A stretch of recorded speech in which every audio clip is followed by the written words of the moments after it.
लाडकी बहीण योजनेचा दुसऱ्या हप्त्याची तारीख झाली जाहीर।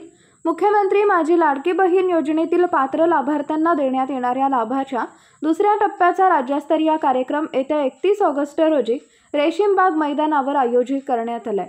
कार्यक्रमात 50 लाख पात्र लाभार्थ्यांच्या खात्यात योजनेचे पैसे थेट जमा होणार आहेत। हा मेळावा 31 ऑगस्टला होणार आहे। या माध्यमातून ऑगस्ट महिन्यात अर्ज दाखल केलेल्या महिलांच्या खात्यात जुलै आणि ऑगस्ट महिन्याचे 3000 रुपये पाठवण्यात येणार आहेत, अशी माहिती अदिती तटकरे यांनी दिली। दुसरा राज्यस्तरीय डीबीटी निधी वितरण सोहळा 31 ऑगस्टला नागपूरमध्ये रेशीमबाग इथं होत आहे। ज्या महिलांनी ऑगस्ट महिन्यात अर्ज सादर केले त्यांच्या अर्जाची छाननी सुरू असून त्यांना 31 ऑगस्टला पैसे मिळतील, असं अदिती तटकरे म्हणाल्या। अन्य महत्त्वाच्या भरती या योजना लाभ घेण्यासाठी लाभार्थी महिलांनी आपल्या आधार कार्डाची बँक खात्याशी सीडिंग करणं अत्यंत आवश्यक आहे। आधार सीडिंग प्रक्रिया पूर्ण केल्यानंतरच दुसऱ्या टप्प्यातील 4500 रुपये मिळतील। आधार सीडिंग न केल्यास योजनेचा लाभ मिळू शकणार नाही।